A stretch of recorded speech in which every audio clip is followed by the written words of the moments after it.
Good morning, friends. As you can tell, we are not in our sort of normal locale. We're not in my home, which is where I normally talk about houseplants. We are actually out and about in London today because I am on my way to the Chelsea Flower Show and I wanted to take you along with me. So I've done this the past couple of years. I think I've done 2 Chelsea videos so far where I just bring you around Chelsea, show you the sort of indoor plant situation they've got, because they're branching out. They're not just doing flowers anymore. They've definitely got some, oh, what are they called? Houseplant Studios, judged indoor plant show gardens, similar to what I did in Malvern. We can check out the pavilion to see if there's any sort of houseplants in that, and just generally have a bit of explore, and I'll take you along with me. But before we do, I want to say, if you're new here and you don't know me already, hi, my name is Emma and I make houseplanting content all over the internet. So if you want to follow along with my houseplanting journey and maybe learn something along the way, stick around, watch some more of my videos, and subscribe to my channel.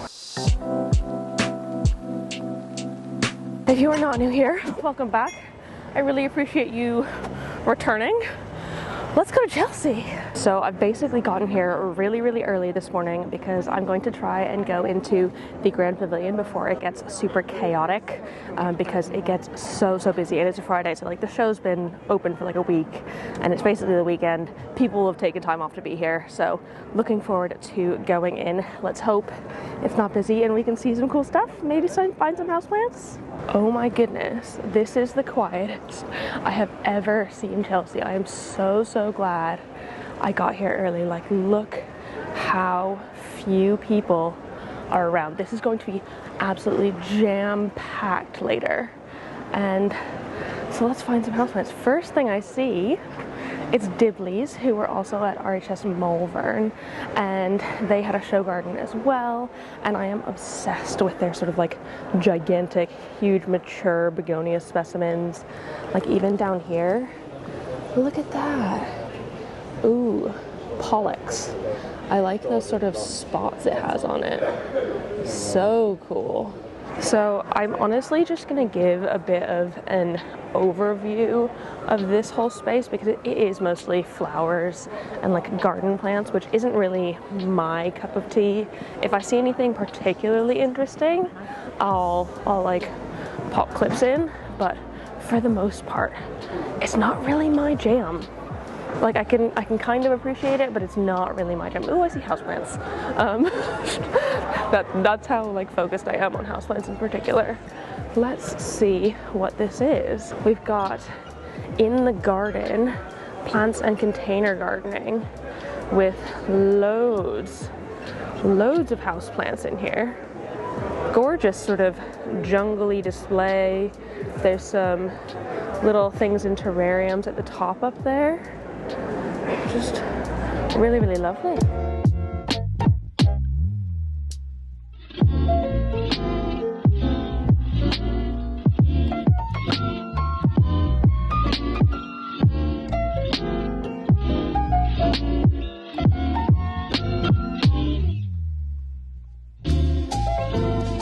Got otter shawl cacti, which I think they've worked with Sarah on a studio, not a studio, like a featured garden potentially.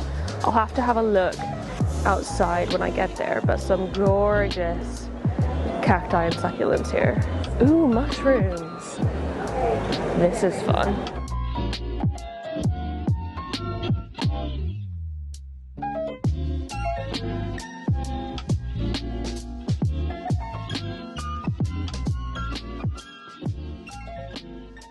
I honestly cannot believe how gigantic this space is. Like, it's huge, and it's a temporary space that they just build in Chelsea for like a week, which is kind of crazy. But there's so much here. Again, I really wish I had a garden because I would absolutely love to be able to go outdoor plant shopping. But what I'm looking for right now, aside from Grow Tropicals, who I know have a stall somewhere in here, I'm looking for the carnivorous plants because I'm tempted to get some pings because I want to make a pingdom. I've decided. I got one ping at Malvern and now I really want to get pings. So let me try and find the pings.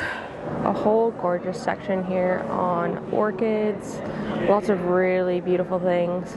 Again, not necessarily my cup of tea, but I can still appreciate them. And then this is Grow Tropicals, but I don't think they're here yet. They got a silver gilt medal for this sort of show garden. I feel like it's kind of like the jungle side of their Malvern one. And up top, that's my Ravenella. It's mine, I used it. But gorgeous plants in here. Just like really lovely, gigantic specimens. So I just spoke to a plant finder to ask about carnivorous plants because I've done a whole lap of the pavilion and not seen any. And I think they don't have any this year, which is kind of sad because I was genuinely hoping to get some stuff. I like planned around it. Didn't order things online because I was going to try and get some here, but alas, hasn't happened. I feel like I'm done in the pavilion for now then. Let's go find the Houseplant Studios, if I can. I don't know if I can. Oh my goodness, this is the quietest as well I have ever seen the sort of main strip here. And as I was walking down it, I actually saw a celebrity. So loads of celebrities go to RGS Chelsea. Usually they go on press day, but I saw Angelica Bell, who I was watching on Celebrity Big Brother this year, on the strip here, and I just had to go say hi. We love houseplants. Yeah, we do. Yeah, and they're good for your mind, for your thoughts, and just to create that environment. So let's get involved. Yes. Thank you. Oh my goodness, thank you so much. Right. Enjoy the show. From there, I made my way over to the Houseplant Studios area and found Sarah. Can you please tell me a little bit about your garden? Sure. So this is the Victorian Arid House, and it's inspired by the Victorians' fascination with cacti and succulents. So in there, actually, I have a book from the Victorian era, 1884, which is full of cacti. Oh my Can you God. imagine being a Victorian in the Victorian era and seeing these crazy plants? Yeah, because they're not native to the UK. Like, Right? they must have been so Yeah. alien to them. And we're still fascinated with them today. So I love it. I wanted to put them on display at Chelsea. Yeah!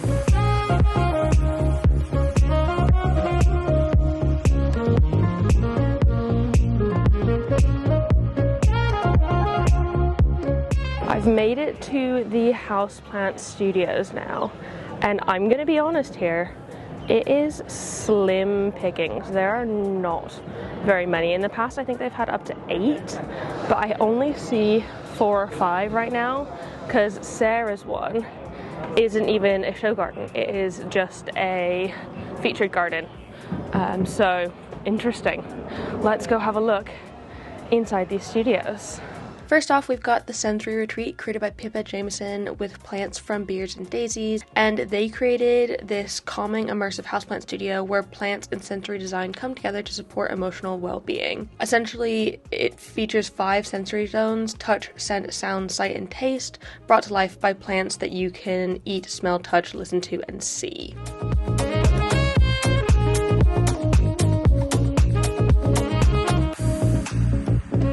Next up, we have the Terrari Room, designed by Hugo and Green, the Brighton-based houseplant experts. The Terrari Room emulates a life-size terrarium filled with easy-care plants that allow the space to be low maintenance and great for relaxation and well-being. Honestly, I would love to sit in a room like this all day.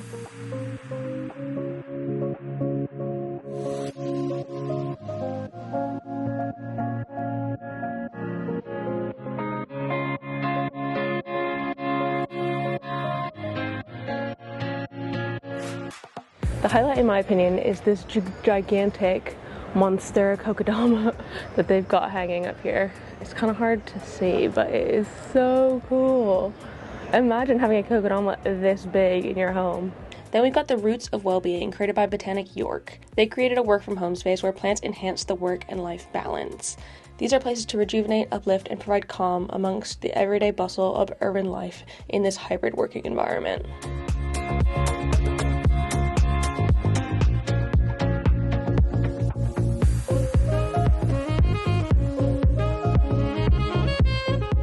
And And then finally we have my favorite show garden of the bunch, Babylon Beats, a collaboration between the Little Botanical and Plants by There. This was inspired by the legendary Hanging Gardens of Babylon, and it echoes the garden's layered heights and architectural elegance. With a retro-futuristic edge, the collection plays tribute to earth, fire, wind, sky, and sea, bringing nature's elements to life through striking houseplants. And they went a step further by making this whole thing interactive by having different sounds for each of those original elements that you could listen to and kind of immerse yourself in the experience. After having a look at all of the Houseplant Studios, I made my way along to the outdoor show gardens, which were insanely busy at this point, so I couldn't really get great glimpses of them. So I decided to just head back to the main drag and find my friends over at Potter. Potter make these really cool self-watering pots that fold down and pack into a letterbox size, and they even won an award this year for sustainable design for their Made in the UK ocean pots.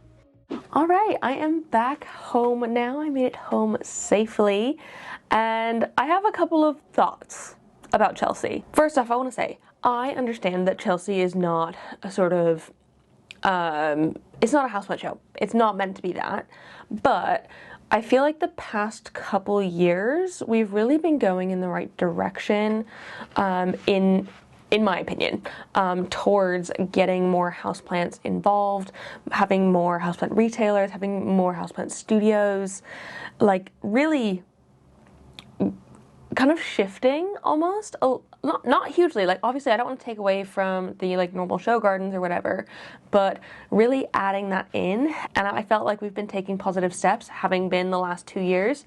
It got bigger. But then this year kind of felt like a bit of a letdown. I didn't feel like there was as much as I sort of wanted out of it. There were only 4 judged houseplant studios, which is a huge decrease from last year's, I think, 7. That's like nearly half, which I felt to be a big chunk of a bummer, because obviously like that's what I wanted to see. Luckily, I know I'm in a very privileged position in that I was able to get a ticket for free, so I didn't have to pay to go in.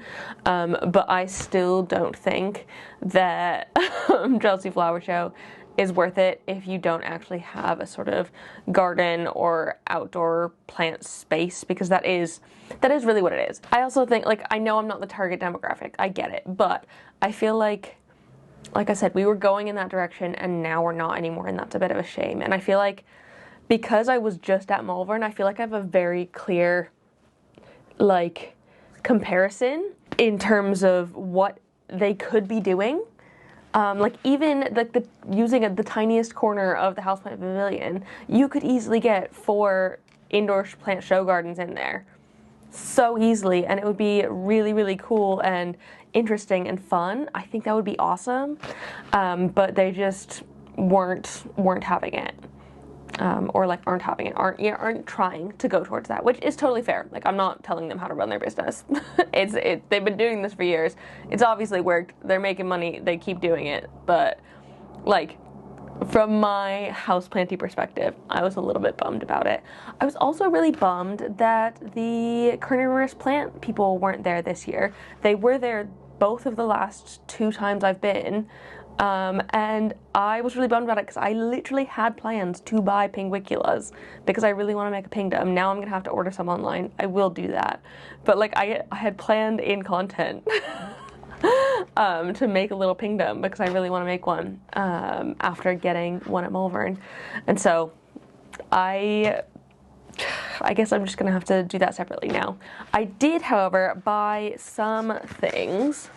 I got 2 Potter pots, which these are the like flat pack self-watering pots, which I am really excited to give a go to. But essentially it comes in this like folded design, and you like open it up into a pot, but it's got directions and everything. It's a really cool way to have a plant pot. And what they got their award for this year, which I think was really, really cool, is this is an ocean pot, where they have worked on cleaning oceans and using like ocean plastic waste that they find and collect, and they use that to make their plant pots. And they've even got this little QR code on here, which you can scan. Let me scan it really quick. You can scan it and it'll take you, it'll show me where my waste was collected from. So mine was collected from like all over the sort of Cornwall area, I think, which is so exciting. This is really cool. I love that, the whole traceability of it. And these ones aren't, come on. These ones aren't see-through, but they are this kind of like cool gray-green color. And like a little bit thicker of plastic. So yeah, it does smell a little bit like the sea. That's quite interesting. But anyways, these are the things I got.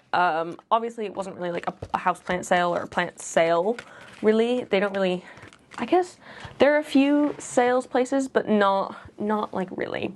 Anyways, but that's what I got from Chelsea. Those are my thoughts on Chelsea. Maybe I'll end up going next year. I feel like if I wasn't able to get free tickets, I probably won't, because it's just not worth it, in my opinion. But who knows? Times may change, and maybe next year the houseplant section will be bigger and better than ever. So hopefully that'll be the case. We'll find out. So thank you so much for watching this video. I hope you enjoyed it. If you did, please give it a thumbs up down below and leave a comment on other houseplanty things you'd like me to talk about in the future. If you enjoy seeing me go to these like plant shows that you like otherwise wouldn't be able to go to, let me know and I can keep doing it. Subscribe for more as well. I hope you're having a fantastic day, and I will see you in the next one. Don't forget to keep growing. Bye!